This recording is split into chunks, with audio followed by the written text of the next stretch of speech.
Semana passada seria o nosso último culto sobre a série da Reforma Protestante, mas a gente teve o pastor Adriel aqui com a gente, ministrando, e a gente deixou ele bem à vontade.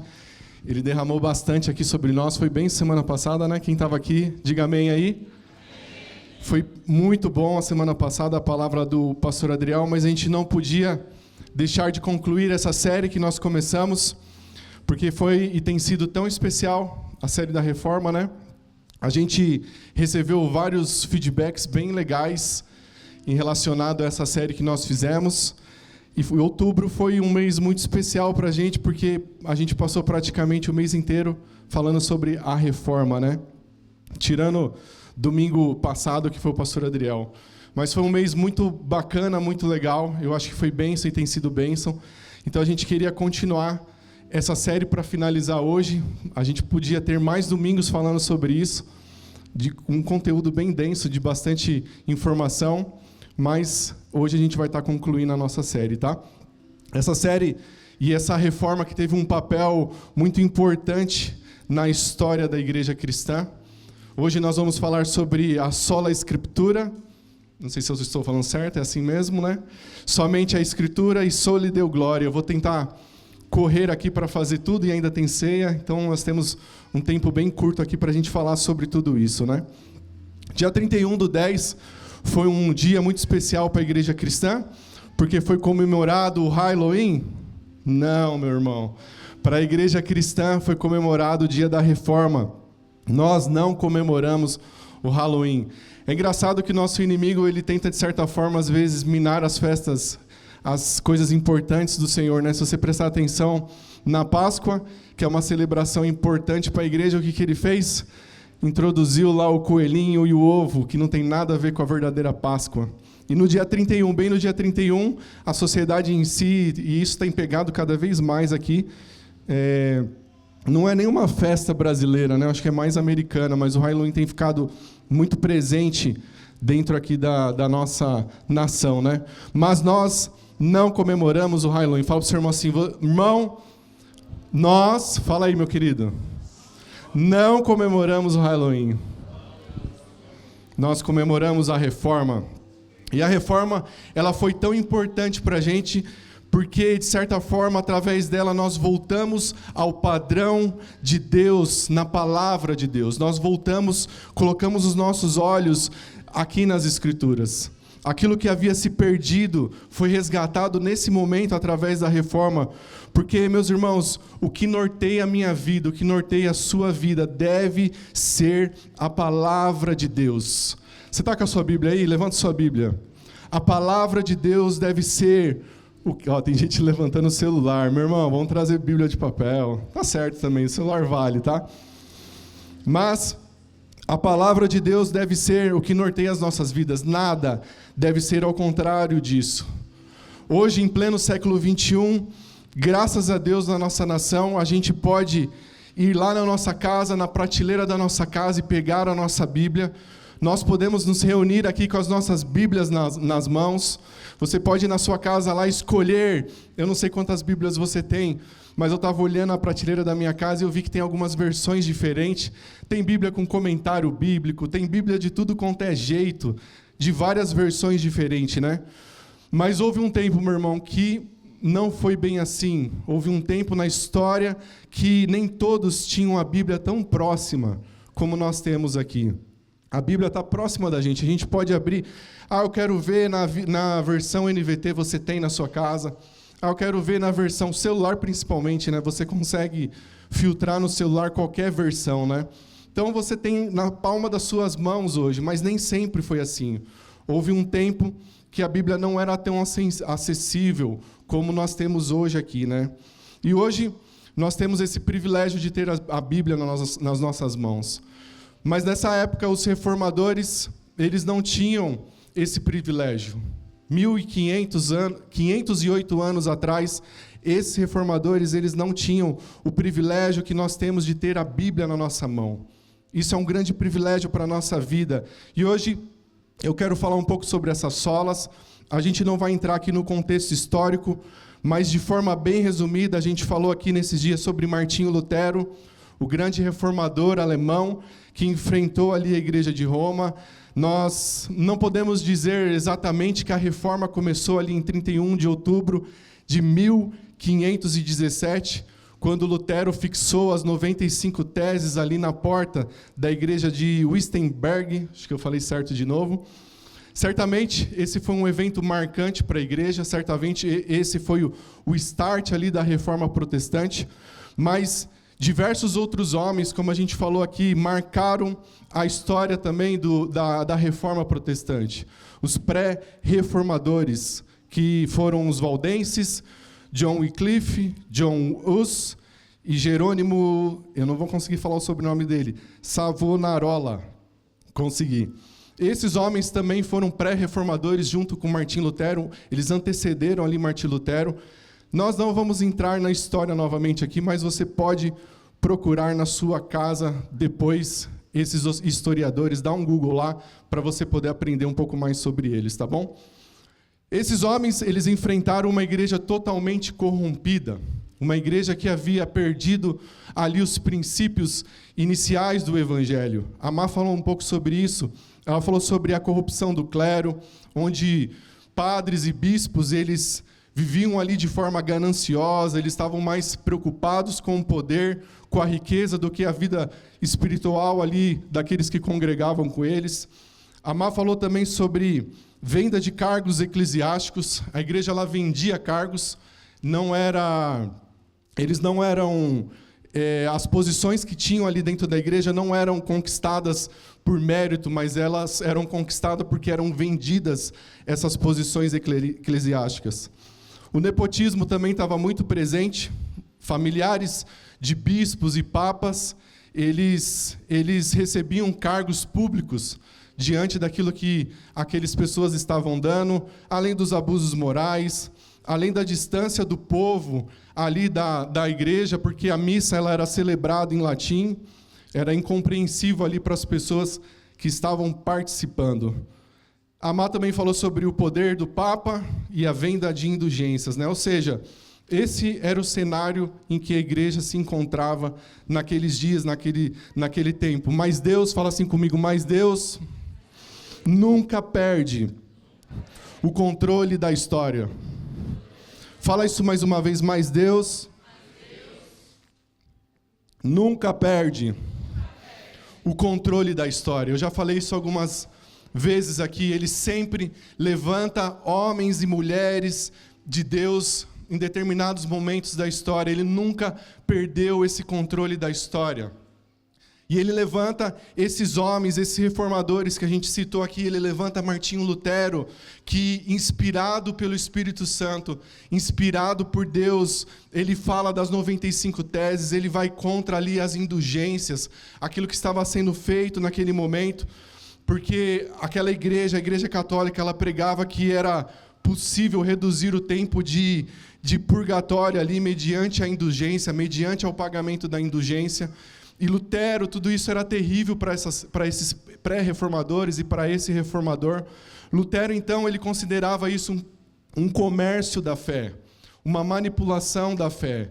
E era algo totalmente contrário àquilo que as Escrituras diziam, aquilo que o Evangelho pregava, aquilo que nós temos aqui nas nossas mãos. E Lutero, ele defendia que somente as Escrituras, somente a Bíblia é nossa regra de fé. É isso que Lutero defendia, enquanto a igreja dizia coisa contrária às Escrituras, Lutero, ele lançava sobre a história da igreja o sola scriptura, o somente a Escritura. E eu quero entrar nessa primeira sola aqui, sola scriptura, somente a Escritura. Calvino tinha uma frase muito pontual que dizia: para que alguém possa chegar a Deus, o Criador, é necessário que tenha a Escritura por guia e mestra. Essa é uma palavra de Calvino que eu quis pôr aqui. Para que alguém possa chegar a Deus, o Criador, é necessário que tenha a Escritura por guia e mestra. Para a igreja romana, a autoridade da igreja era constituída de 3 coisas. Eles constituíram a Escritura, a tradição e o magistério oficial, que eram os papas. embora houvesse uma explicação para que esses 3 pontos estivessem interligados, o Papa ele detinha o maior poder sobre todos esses outros que a gente citou, né? Ou seja, o Papa ele era considerado ser o sucessor do apóstolo Pedro. A Igreja Católica ela afirma que a palavra do Papa é a palavra mais importante dentro da Igreja e é a palavra do próprio Deus. E é nesse contexto que os reformadores se empenharam em salvar a palavra de Deus desse cativeiro, porque estava tudo muito preso, né? Por isso, os reformadores eles afirmavam que o Papa não é infalível. Então, eles debateram e eles foram contra essas questões que nós colocamos aqui. E eles falavam assim, os reformadores, o Papa não é infalível. A história nos mostra que os papas se contradizem, que os papas eles buscavam seus próprios interesses muitas vezes, como a gente falou aqui. Eles também afirmavam que a tradição não é infalível. Eles viam na Bíblia a tradição sendo elogiada, mas eles também viam na Bíblia a tradição, através ali de Jesus, também sendo criticada. O que significa que poderia haver tradições boas e tradições ruins também. Abra sua Bíblia comigo em Mateus capítulo 15, para a gente ver essa questão da tradição.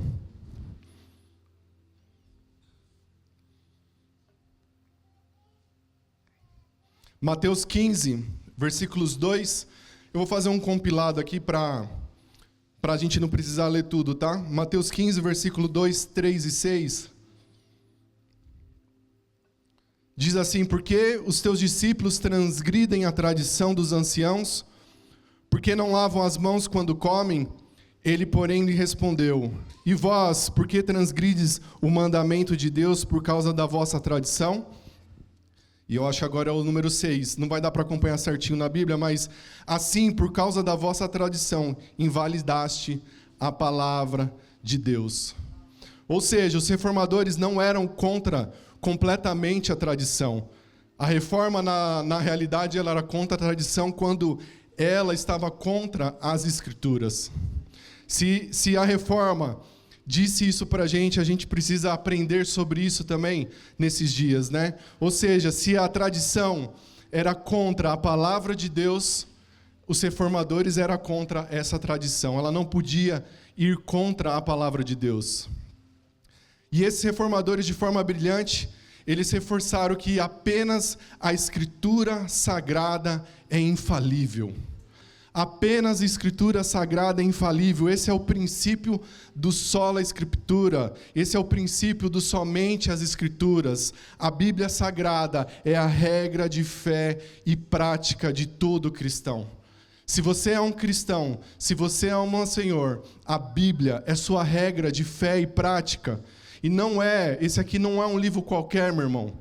Esse aqui não é um livro que você coloca lá, você sai da igreja, você coloca na sua prateleira ou esquece lá na sua bolsa e só pega no próximo domingo. Não, meu querido, esse não é um livro qualquer, esse é um livro que nos fala da nossa conduta como cristão, que nos fala da nossa vida.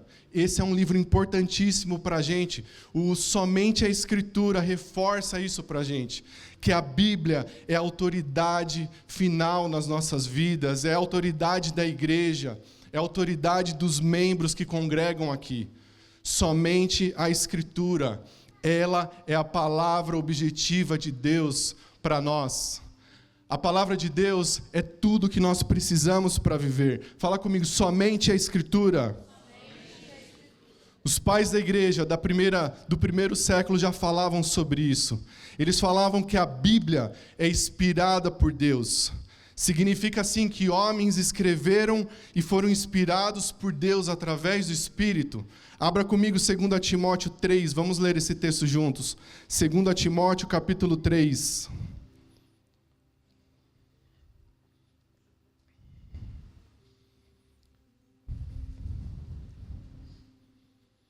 Lá atrás, os pais da igreja, no começo da igreja cristã, já falavam sobre isso, que a Bíblia é inspirada por Deus. 2 Timóteo 3,16, toda a Escritura é divinamente inspirada e proveitosa para ensinar, para repreender, para corrigir, para instruir em justiça, a fim de que o homem de Deus tenha capacidade, pleno preparo para realizar toda boa obra. A Bíblia é inspirada por Deus. Não é feito da invenção humana, ela é inspirada pelo próprio Deus. Número 2, os pais da igreja falavam sobre a suficiência da Bíblia. A Bíblia é suficiente para nos levar ao conhecimento de Deus. A Bíblia é suficiente para nos levar à salvação e para nos tornar aptos para Deus. A Bíblia não fala tudo sobre Deus, tudo que a gente gostaria de saber sobre Deus, não é? Existem algumas coisas que a gente às vezes não compreende, ela não fala tudo sobre Deus, mas o que ela fala aqui é o necessário, é o que a gente precisa, é o que a gente precisa para a nossa salvação, é o que a gente precisa para viver. Nada na Escritura, nada na Bíblia, ela não precisa ser atualizada, ela não precisa ser atualizada, como alguém já falou aí que precisava atualizar a Bíblia, ela não precisa, porque a Bíblia ela é suficiente. O que tem aqui é suficiente para nós conhecermos a Deus, não de forma completa, porque eu acho que nós vamos conhecer Ele somente quando Jesus voltar ou somente quando a gente morrer, mas o que tem aqui é suficiente. Número 3, que os pais da igreja falavam sobre a inerrância da Bíblia. A Bíblia não erra. Fala comigo, a Bíblia não erra. A Bíblia não erra naquilo que ela fala, meu irmão. Isso significa que tudo que ela fala é verdade. Tudo que está escrito aqui é verdadeiro. Ela não erra. Todas as profecias que já se cumpriram, a Bíblia já descreveu sobre isso. E todo o futuro que nós já sabemos, talvez nós não sabemos exatamente quando, mas a Bíblia já nos conta do nosso futuro, do que vai acontecer. E se ela não erra, meu irmão, se ela não erra, se ela fala a verdade, se ela está certa, tudo aqui está na palma das nossas mãos. Tudo que a gente precisa para viver, olha que incrível isso, se isso entrar nos nossos corações, isso vai transformar as nossas vidas, porque tudo que a gente precisa para viver está aqui nas palmas das nossas mãos. A gente só precisa dedicar tempo e estudar aquilo que Deus deixou para a gente, tão especial e tão acessível. A Bíblia não erra. Os pais da igreja também falavam sobre a clareza da Bíblia. A Bíblia tem uma mensagem clara, mesmo que algumas partes sejam difíceis de entender. Isso é fato, tem textos que você lê e você fala, puxa, isso aqui eu não estou entendendo muito bem. Mas, num contexto geral, ela possui uma mensagem simples e de fácil entendimento. A mensagem central, a mensagem da salvação. Isso todos nós podemos entender de forma clara e simples.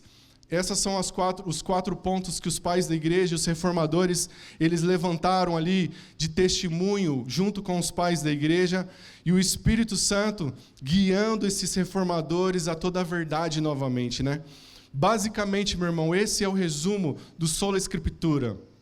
É isso que eles estavam resgatando naquele tempo. Somente as Escrituras levam e carregam a verdade do Evangelho, do Reino de Deus.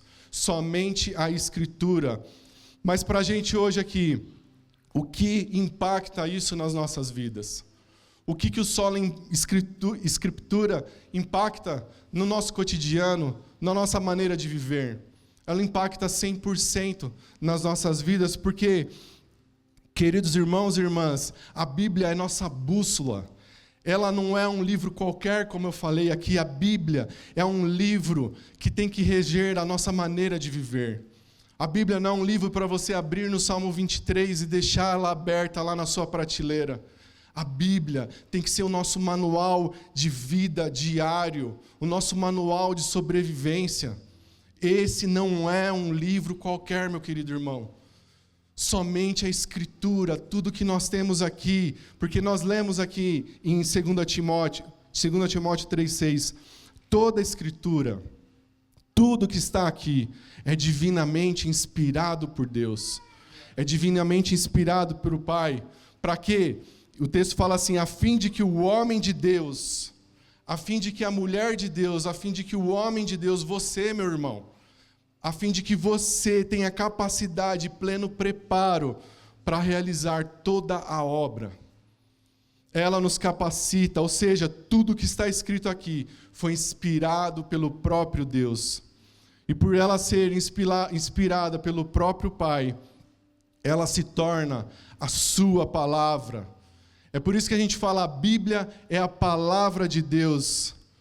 E se ela é a palavra de Deus sobre as nossas vidas, ela tem que ser autoridade sobre nós também.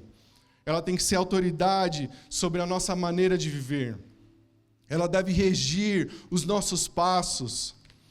Ela deve ser parte da nossa conduta. Ela deve ser o nosso guia, como eu falei aqui. Tudo que está escrito aqui é para nós vivermos de uma maneira digna, uma maneira correta, diante de Deus e diante da sociedade. Meu irmão, não existe maior autoridade sobre as nossas vidas do que a Escritura.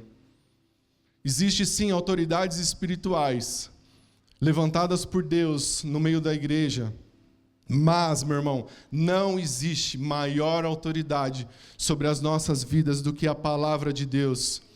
Porque quando nós ouvimos a palavra de Deus, quando nós lemos, nós estamos ouvindo a voz do próprio Deus Todo-Poderoso. Nós estamos ouvindo a voz do Deus Criador de todas as coisas. A Escritura diz que a palavra de Deus, ela deve falar aos nossos corações. Ela toca as nossas vidas. E, meu irmão, não há crescimento espiritual.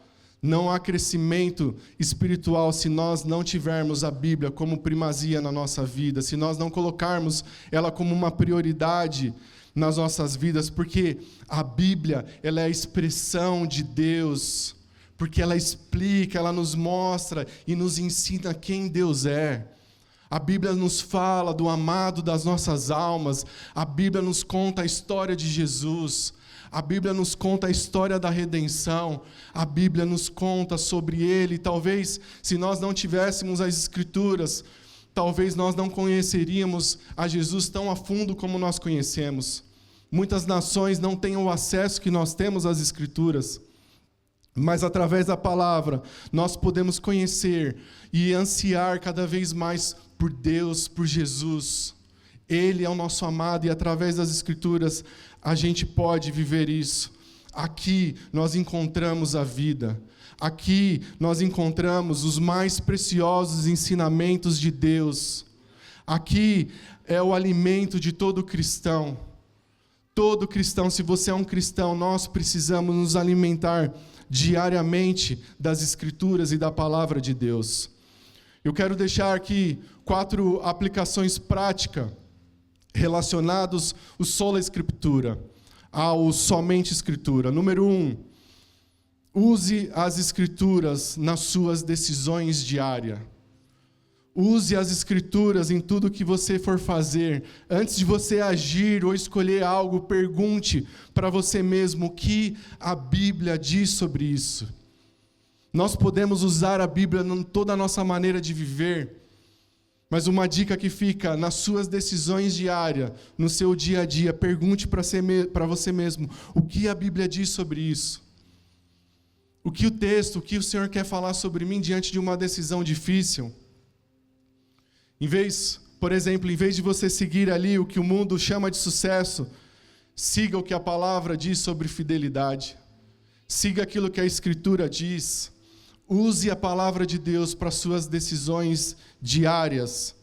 Número 2, use as Escrituras nos seus relacionamentos. Você pode aplicar as Escrituras também no seu relacionamento. Use a Bíblia como padrão para você reagir. Padrão para reagir como? Em amor, através do perdão, através do servir, através do corrigir também com mansidão. Use a Bíblia nos seus relacionamentos. Use as Escrituras na sua vida. Efésios 4:32. Sede bondosos e compassivos, perdoando-vos uns aos outros, como também Deus vos perdoou. Esse é só um exemplo do que a Escritura nos diz. Número 3. Ganhe tempo com Deus através das Escrituras. Eu já falei isso uma vez, eu não gosto dessa palavra, vou perder tempo com Deus. Não é perder tempo, é ganhar tempo com Deus. Nós nunca vamos perder tempo com Deus, nós nunca perdemos tempo quando nós dedicamos o tempo à leitura. Nós ganhamos tempo com Deus. Faça a leitura da Bíblia como algo constante na sua vida, como algo não mecânico, mas algo relacional ali, que você se conecta com Deus diariamente. É necessário um esforço nosso para a gente ganhar essa disciplina da leitura bíblica. Eu tenho tentado e eu estou me esforçando para fazer academia. Eu acho que eu estou conseguindo, porque já faz 3 semanas que eu estou indo fielmente, graças ao meu amigo Joel, que me motiva. Eu vou perder essa barriga, porque tem irmãos me cobrando, gente. Em janeiro eu falei que eu ia emagrecer e nós já estamos em outubro. Novembro, né? Nós já estamos em novembro, então eu tenho 2 meses para chegar lá, meu irmão. Será que dá? Já foi 3 quilos, tá? Falta um pouco ainda. Mas, para você ganhar essa disciplina de academia, e todo mundo fala que o começo é meio agudo ali, né, Samuel? Demora um pouquinho para você pegar a manha, mas depois que engrena, você sente falta de ir para a academia. Eu já estou, acho que, nessa esfera aí de quando eu não consigo ir pelo trabalho ou alguma correria, eu falo, puxa vida, hoje eu não vou puxar meus 3 quilos lá. Mas não é fácil você ganhar disciplina. Você precisa se dedicar a isso. Para as Escrituras, meu irmão, é a mesma coisa. Aliás, tudo para a nossa vida, né? Aqueles que são disciplinados, às vezes é mais fácil você ganhar essa disciplina das Escrituras, né? Mas tudo na nossa vida, se você quer ir bem, se você quer fazer algo bem, você precisa dedicar tempo. Se as Escrituras é nosso manual de vida, por que muitas vezes nós temos dificuldade de praticar isso? Por que nós somos tão roubados? Nosso tempo passa voando e nós dedicamos tempo a tantas coisas, como academia. Nós dedicamos tanto tempo, mas para as Escrituras nós reservamos às vezes somente os 5 minutos durante a semana, ou às vezes somente quando você está aqui na igreja com a sua Bíblia aberta. Ou talvez você nem tenha uma Bíblia e não saiba nem onde está a sua Bíblia. Te convido a ir na V-Store comprar uma Bíblia se você não tem, né, Júnior? Mas, meu irmão, a gente precisa ganhar essa disciplina, como nós tentamos ganhar disciplina em outras coisas na nossa vida.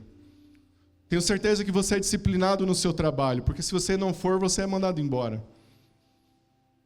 Tenho certeza que você é dedicado em tantas outras coisas, a terminar uma série que às vezes tem 8, 10 aí temporadas e você consegue terminar as 10 temporadas. Você está se dedicando a algo. Então, meu querido irmão, se dedique à leitura das Escrituras. Se dedique à leitura da palavra. 4ª dica, use a palavra para um discernimento espiritual.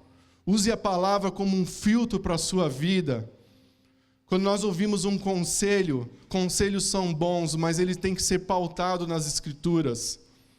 Quando você receber alguma orientação de alguém, verifique se isso está alinhado com as Escrituras. Tenha um discernimento espiritual. Atos 17:11 fala dos bereanos. Eu acho que você já ouviu falar sobre eles, que eles tá certo? Bereanos. Atos 17:11. Ora, estes foram mais nobres dos que estavam em Tessalônica, porque de bom grado receberam a palavra. Eles estavam ouvindo a palavra ali que estava sendo pregada pelos apóstolos, mas eles fizeram algo, eles examinando cada dia nas Escrituras, se estas coisas eram assim. Aqueles homens não receberam de qualquer maneira aquilo que estava sendo falado. Eles tiveram um discernimento espiritual e eles olharam para as Escrituras. Então, se você receber um conselho, se você receber algo, verifique se está alinhado com aquilo que o Senhor falou aqui nas Escrituras. Mas você só vai conseguir fazer isso se você se dedicar a ela, se você estudar ela com profundidade, se você ler as Escrituras. Por isso que nós não podemos fazer de qualquer maneira.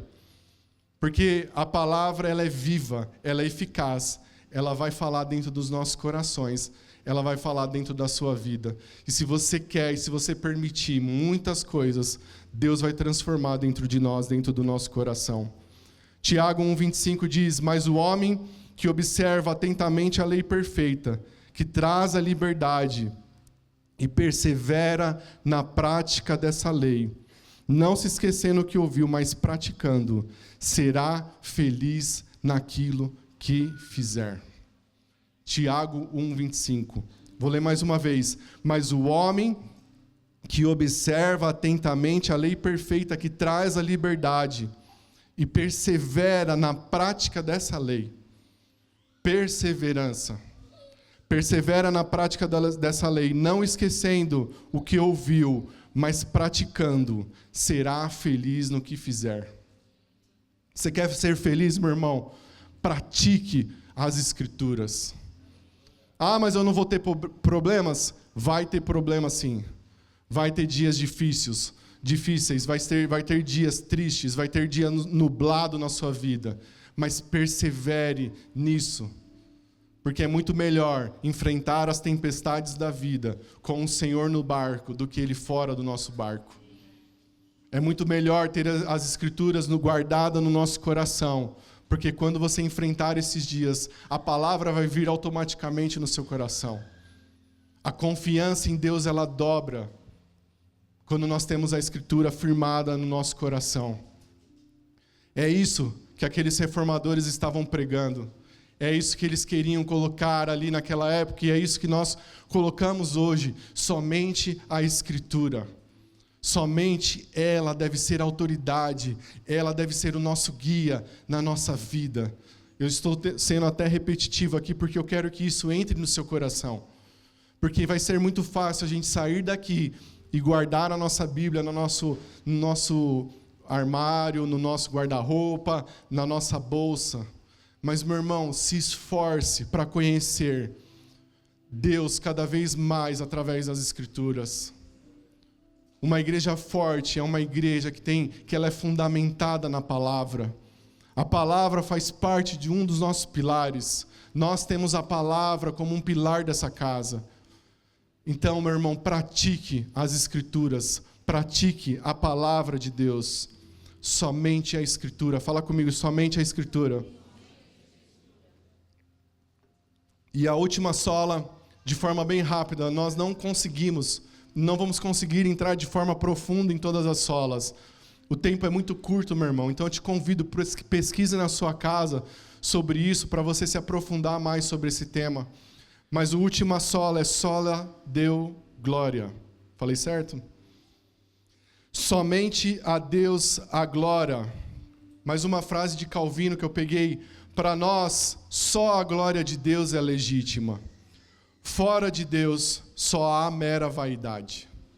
O quinto sola, gente, é uma espécie de resumo final de todos os outros que nós falamos aqui. Essa sola é um resumo de todos os outros.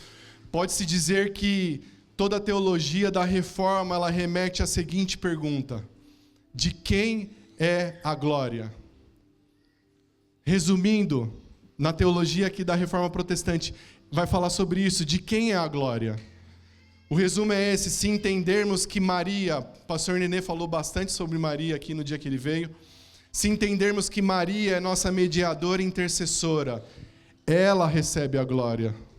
Se entendermos que os santos nos levam a Deus, eles merecem a glória. Se a salvação do homem foi conquistada pelas suas obras junto com Cristo, então uma parcela da glória é referida ao homem. Mas, fala assim comigo, mas, se entendermos que nenhum homem, nenhuma ação ou obra consegue fazer nada para a salvação do homem, mas que Cristo, através da graça de Deus, é o único que redime o homem, então é Cristo que recebe toda a glória. É Cristo que recebe toda a nossa exaltação e toda a glória. O Sola Deo glória, meu irmão, foi um chamado à adoração única e exclusiva de Deus. Tudo se resume a isso. Todas as solas que nós falamos se resumem a esse momento. A glória e a adoração ao único Deus. Porque, meu querido, Deus não divide sua glória com ninguém. Se tem uma coisa que Deus não faz, é dividir a sua glória. Ele divide muitas coisas com a gente. Ele divide a criação, Ele nos deu tantas coisas, mas a sua glória Ele não divide com ninguém. É por isso que somente a glória pertence ao Senhor. Somente Deus merece a nossa adoração. Somente Deus merece as nossas canções aqui. Somente Deus merece os nossos louvores. Todo domingo que nós viemos aqui para a igreja, nós estamos cantando para Ele, para a glória dEle, não é para quem está aqui em cima. Somente a nossa glória é para Deus. Das nossas canções, dos nossos louvores. Deus precisa ter o lugar mais importante na nossa casa. Deus merece a canção dos nossos lábios. Deus merece a nossa vida, Ele é merecedor de toda a glória. O Sol Eu Deu Glória, meu irmão, nos leva e nos chama a viver com um propósito muito maior. Há um propósito maior nisso, porque tudo na nossa vida, tudo que nós fizermos, tudo que nós fazemos, deve e tem que exaltar a glória de Deus. Nós não vivemos aqui para o reconhecimento humano. Nós não queremos sucesso, nós não queremos o aplauso humano. Nós vivemos para agradar ao Senhor. Nós vivemos para agradar Ele em todas as áreas das nossas vidas. O tudo é tudo, em todas as áreas das nossas vidas. Nós devemos glorificar o nome do Senhor. 1 Coríntios 10:31 fala: quer comais, quer bebais, ou façais qualquer outra coisa, fazei tudo para a glória de Deus. Tudo que nós fizermos na nossa vida, e aí a gente precisa prestar bem atenção na nossa vida.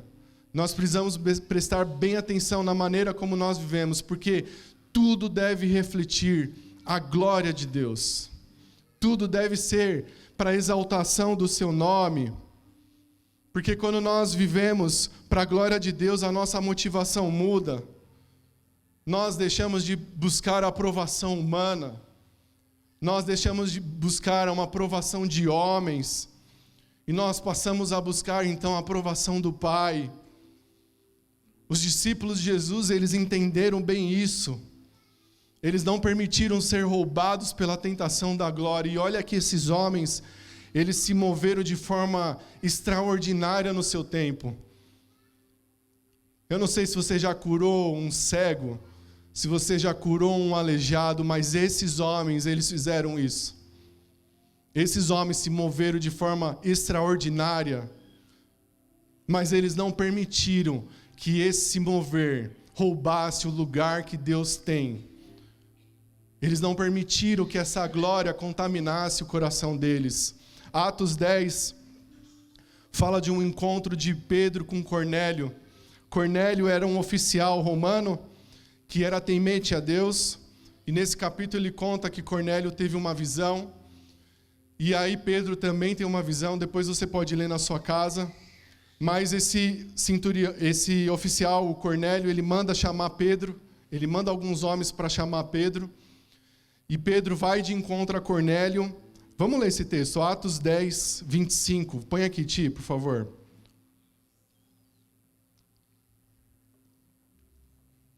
Pedro tem uma visão, não vou ler o texto inteiro, mas a palavra diz assim: quando Pedro chegou a casa, Cornélio veio ao seu encontro e prostrou-se diante dele, adorando-o.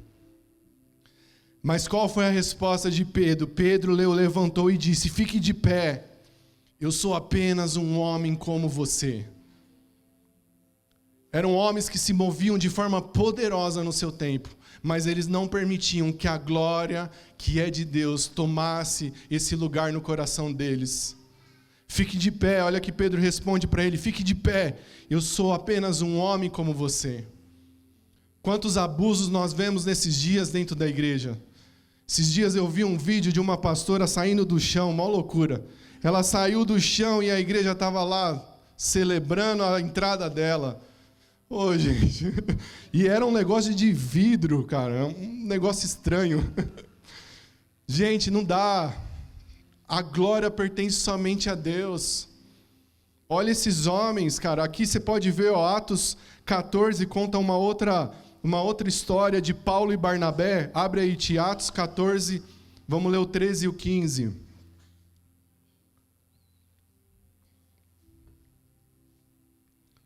Paulo e Barnabé, eles tinham operado um milagre, a cura de um aleijado. Um pouco antes vai falar sobre essa cura. E olha o que aconteceu. Atos, vamos ler o 11. Qual que está ali? Põe no 11, Ti. A multidão, vendo o que Paulo havia feito, gritou no dialeto local: os deuses vieram até nós em forma de homens. Concluíram que Barnabé era o deus grego Zeus e Paulo o deus Hermes, pois era ele quem proclamava a mensagem. Verso 13. Os sacerdotes do templo Zeus, que ficavam na entrada da cidade, trouxeram touros e coroas de flores até a porta da cidade, pois ele e a multidão queriam oferecer sacrifícios aos apóstolos.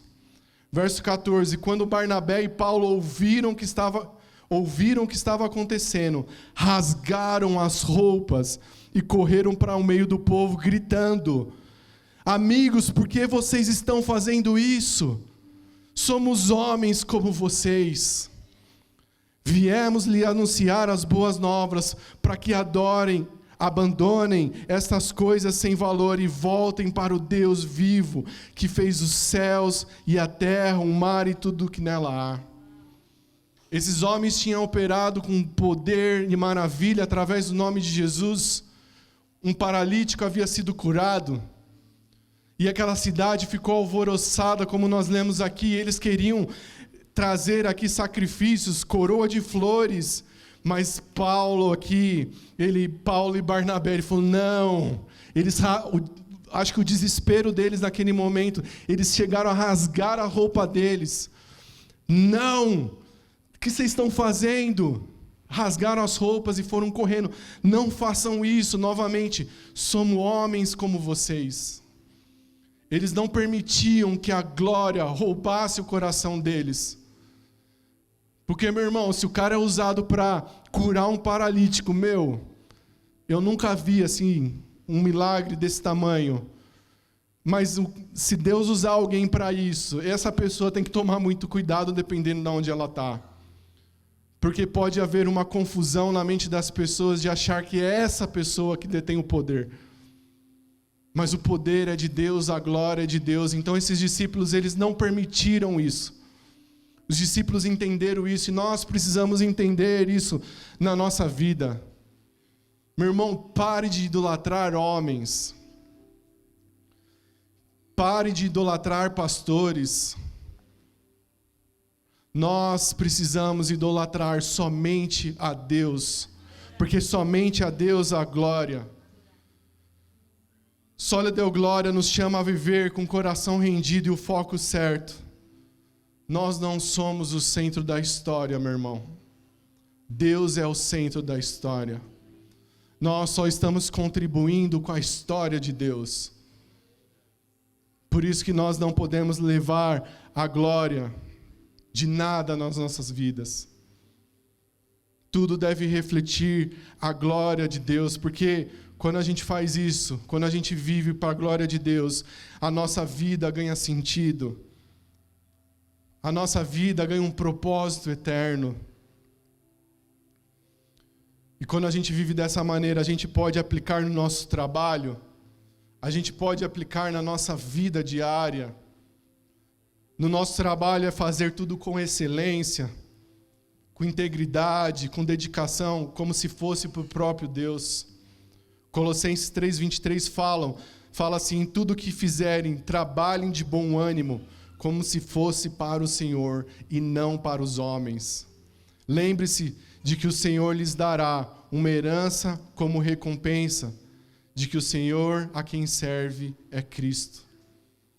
Tudo que nós fizermos no nosso trabalho, na nossa vida, aqui nessa igreja, meus irmãos que trabalham tanto aqui, que se dedicam tanto, servindo domingo após domingo, Seja no louvor, seja na recepção, na diaconia.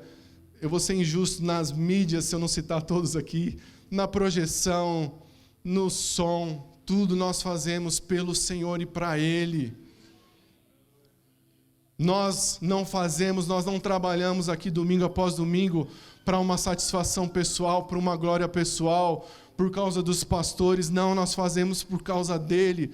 E por Ele, para a glória dEle, para que o nome dEle seja conhecido na nossa cidade, para que o nome dEle seja exaltado e seja glorificado. Tudo que nós fizermos no nosso trabalho, na nossa família também, deve refletir para a glória de Deus. Colossenses 3:12, acima de tudo, revistam-se do amor que une todos em perfeita harmonia. Amar, servir, perdoar como expressão do amor de Cristo sobre as nossas vidas. Como eu falei na igreja, trabalhar, servir sem buscar um reconhecimento humano. Servir porque nós estamos servindo a mesa do Senhor, nós estamos servindo para a glória do Senhor, para a glória dEle. E quando nossos corações estão rendidos e estão voltados para isso, Deus vai te colocar no lugar que Ele tem planejado para você. Quando isso está forte em nosso coração, Deus, eu faço por causa do Senhor. Eu sirvo nessa casa por causa de Ti. Não é por causa dos pastores. Eu sirvo porque eu Te amo, Senhor. Deus te levanta na onde você está. Você é usado aonde você está. É dessa maneira que nós precisamos viver para a glória de Deus. Deus deve ser glorificado em todas as áreas da nossa vida. Na dor também Ele deve ser glorificado. Nas vitórias Ele deve ser glorificado. Na nossa vida, Deus precisa ser glorificado. Por isso você precisa sair nessa manhã, sondando o seu coração, quais têm sido as suas motivações nesses dias. O que tem motivado o seu coração? Eu faço por causa de mim? Eu faço por causa de um reconhecimento? Ou estou fazendo por causa da glória de Deus? A gente precisa sair daqui refletindo o que eu tenho feito com as Escrituras.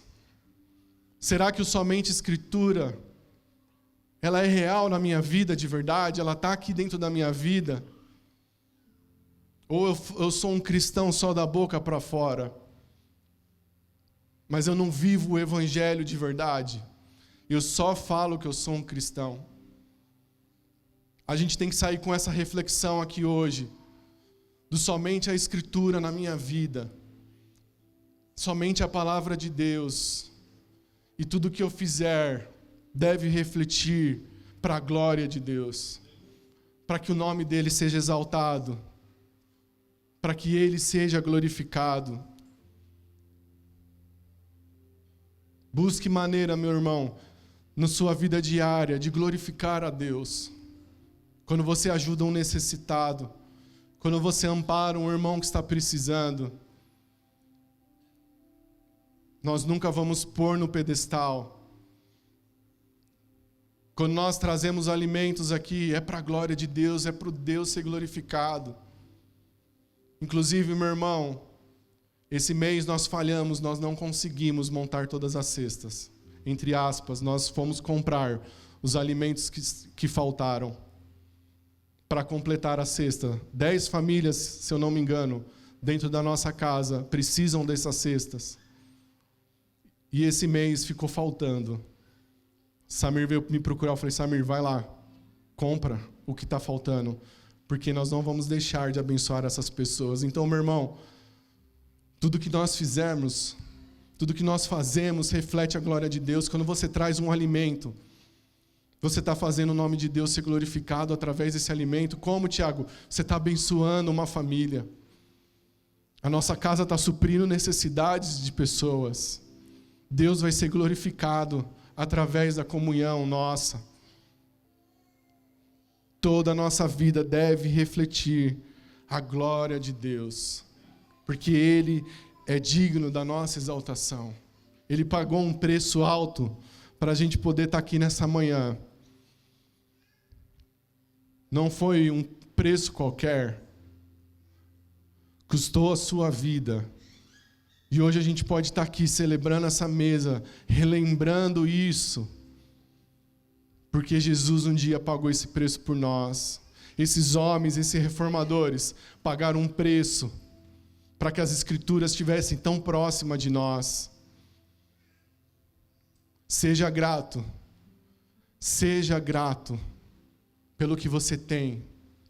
Seja grato por estarmos aqui nessa manhã, por podermos cantar ao Senhor. Seja grato, meu irmão. É por isso que a gente não pode se reunir aqui de qualquer maneira. É por isso que a gente se encontra aqui no domingo, não é para você ficar assistindo o louvor tocar. Nós nos reunimos aqui porque nós viemos adorar esse Deus que merece toda a glória e toda a exaltação das nossas vidas. Se coloque em pé em nome de Jesus.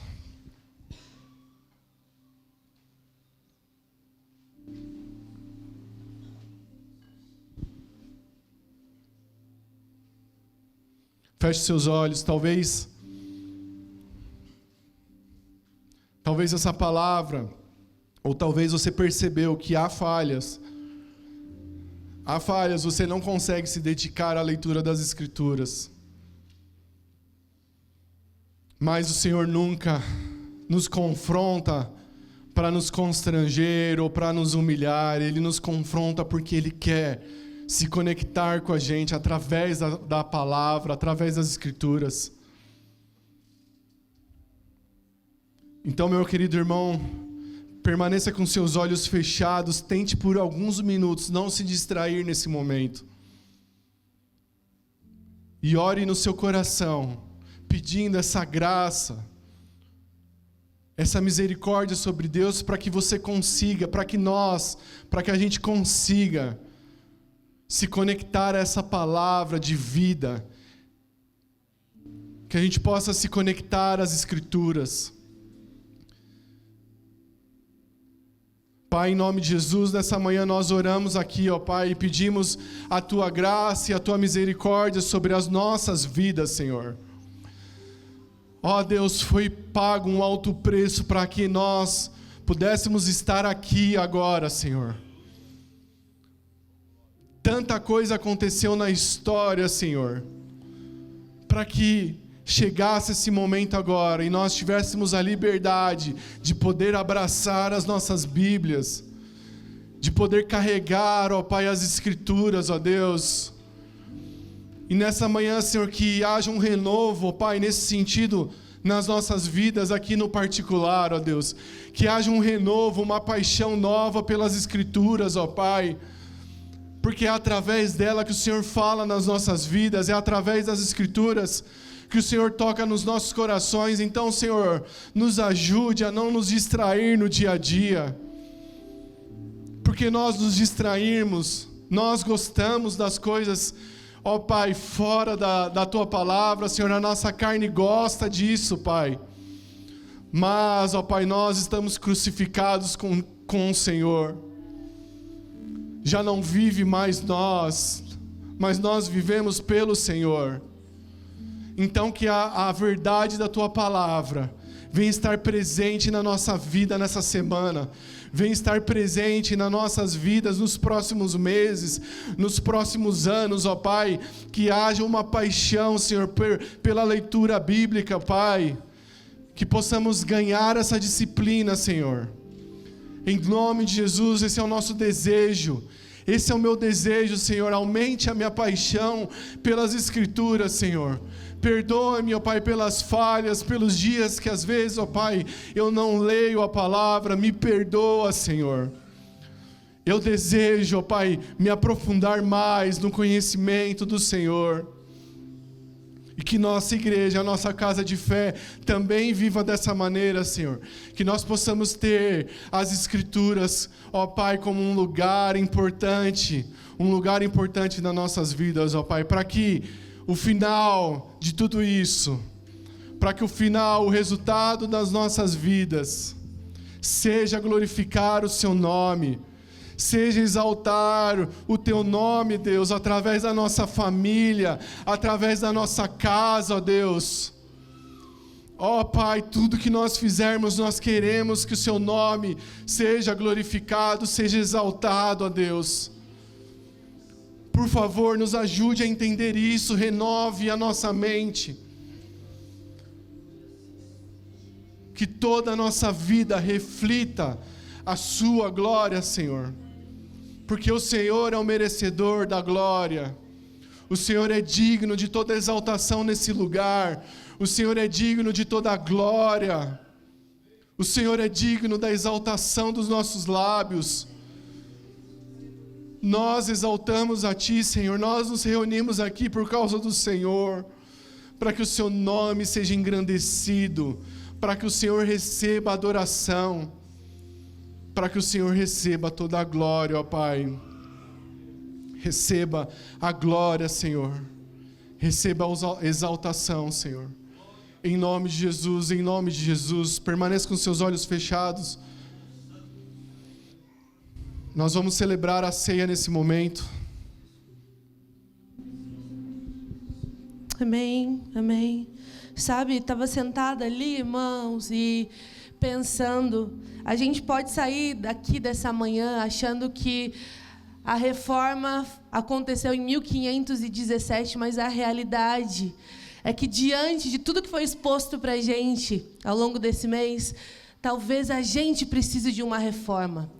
Tudo isso que foi exposto aqui, todos esses domingos, de fato foi para expor o nosso coração diante do Senhor.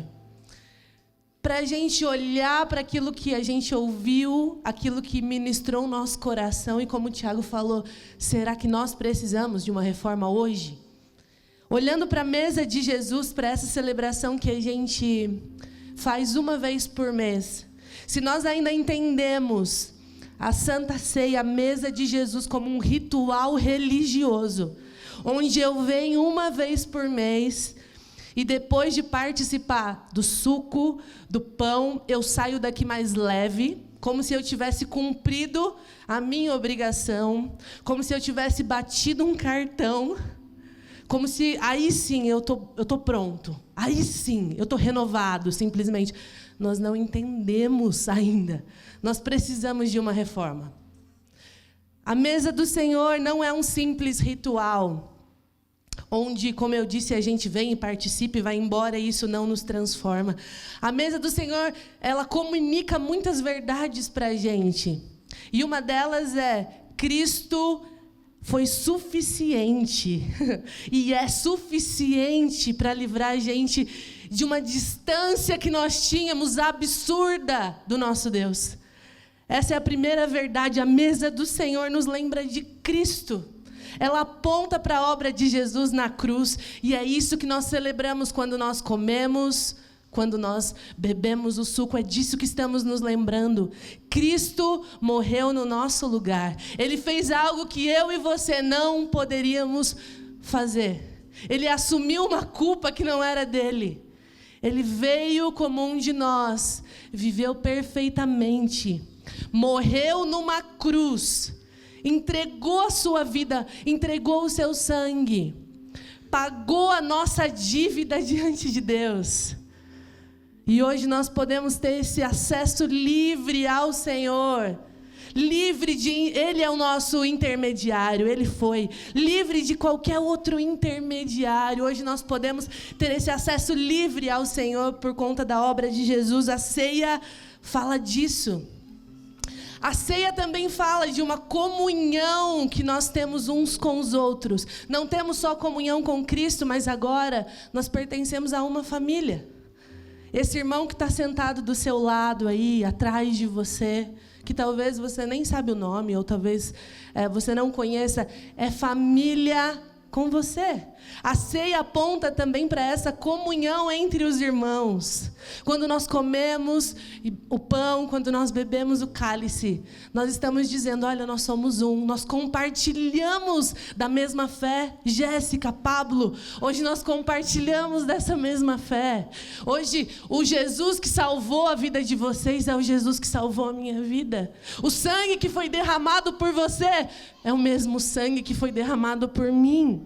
A ceia comunica essa comunhão entre irmãos. E por último, a ceia, a mesa do Senhor, o pão, o suco que nós vamos comer e beber, não fala só do passado, não fala só a respeito do que Jesus fez, mas fala também de um retorno, agora não mais de um cordeiro que foi morto, mas fala de um retorno de um rei poderoso. Aponta para o nosso futuro e nos lembra e nos traz a esperança de que Ele vai retornar. E um dia, a palavra do Senhor diz, nós vamos participar dessa mesma mesa com Ele. Então, a ceia tem um aspecto passado, um aspecto presente, no sentido da nossa comunhão, e aponta para um aspecto futuro.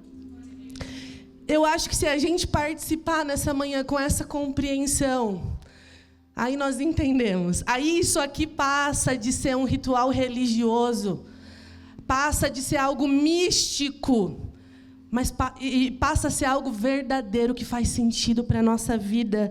Então eu quero ler o texto que normalmente a gente lê nesse momento, e eu gostaria que você fechasse os seus olhos e você se lembrasse dessas verdades, assim como nós fomos expostos nessa manhã, completamente expostos. Eu gostaria que a gente prestasse atenção nesse texto que nós lemos normalmente em todas as nossas reuniões onde a gente ceia. Que está lá em 1 Coríntios, no capítulo 11, a partir do verso 23, diz assim, feche os seus olhos, deixe essa palavra entrar no seu coração, porque eu lhes transmiti aquilo que eu recebi do Senhor, o apóstolo Paulo estava dizendo. Na noite em que o Senhor Jesus foi traído, Ele tomou o pão, agradeceu a Deus, partiu e disse, esse é o meu corpo que é entregue por você. Esse é o meu corpo que é entregue por você, disse o Senhor. Façam isso em memória de mim.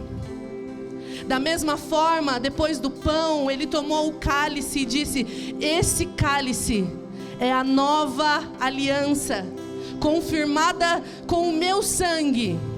Esse cálice, meus irmãos, é o cálice de uma nova aliança que foi confirmada por meio do sangue de Jesus. Façam isso, bebam em memória de mim. E sempre que vocês o beberem, se lembrem de mim. Porque cada vez que vocês comem desse pão, e cada vez que vocês bebem desse cálice, vocês anunciam a morte do Senhor até que Ele venha. O pão é o corpo do nosso Senhor. O suco é o sangue do nosso Senhor. Enquanto os nossos irmãos entregam o pão e o suco, eu peço que você aguarde, que você se lembre dessas verdades. Esse é o corpo do Senhor, que foi partido por nós. E esse é o sangue do Senhor, que foi derramado em nosso favor. Enquanto você pega, eu gostaria de te encorajar que você, com as suas próprias palavras, falasse com o Senhor, agradecesse, permitisse que o Espírito te levasse para essa compreensão do que isso de fato significa. Isso não é um ritual religioso, meu irmão, minha irmã. Isso não é simplesmente algo que a gente faz mensalmente. Não, esse é o corpo e o sangue do nosso Senhor. Todos pegaram? Alguém não pegou? Se você está aqui e ainda não pegou o pão, o suco, levanta a sua mão aí. Todo mundo pegou? Amém.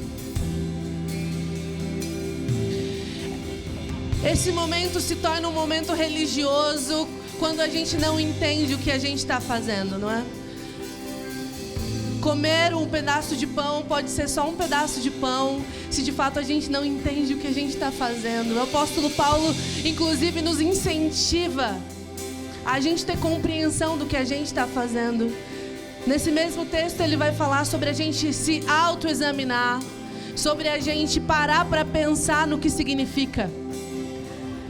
Porque se isso não acontece, ele é duro, ele fala, vocês estão comendo e bebendo para condenação de vocês. Vocês não estão entendendo o que está acontecendo. Então eu quero te convidar a você pegar o seu pãozinho e mais uma vez, você se lembrar que isso representa o corpo do Senhor que foi partido. O corpo do Senhor que sofreu lesões, que recebeu uma coroa de espinho, que foi transpassado, que sofreu tantas coisas que nós não precisamos passar hoje. Mas nessa manhã eu quero, juntamente com você, levantar aqui um louvor, uma exaltação ao nome de Jesus e te agradecer, porque esse é o teu corpo, Jesus. Obrigada pelo teu corpo partido. Obrigada, Senhor, por cada marca que o Senhor levou em nosso lugar. Nessa manhã nós queremos te dar toda a nossa gratidão, toda a glória, todo o louvor. E queremos, Senhor, juntos, como família espiritual, como irmãos, comer em memória daquilo que o Senhor fez.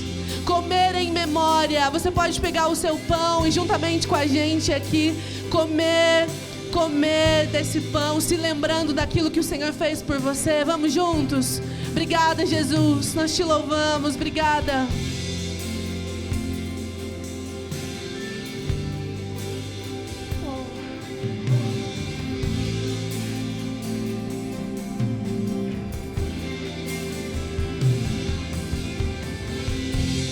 Obrigada, Jesus.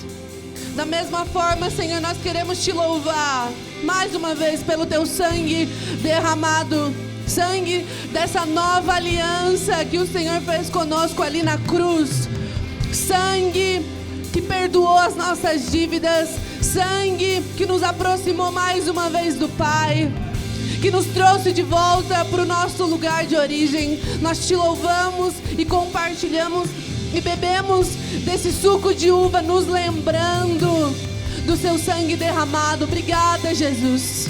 Você pode beber, meu irmão.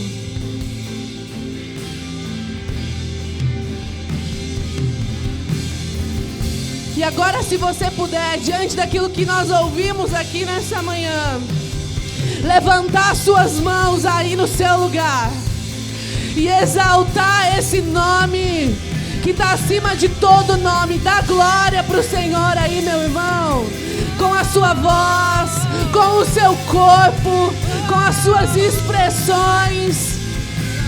Nós te damos toda a glória, Jesus. Tu és digno.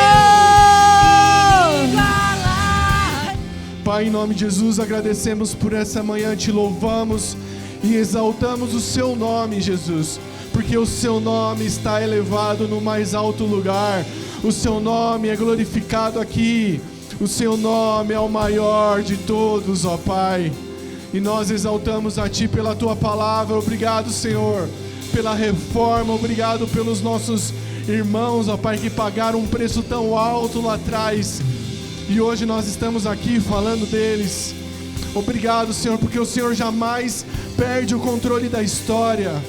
A história do Senhor está sendo escrita e nós queremos participar dessa história.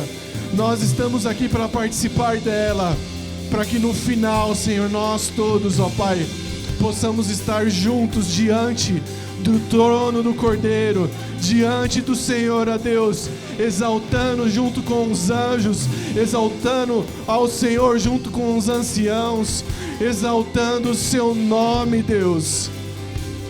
Nos ajude nessa semana a viver de uma forma intensa, a viver de uma forma real e verdadeira.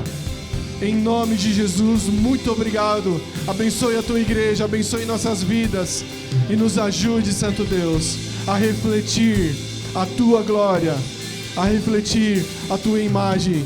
Em nome de Jesus. Amém. Amém. Aplauda Jesus.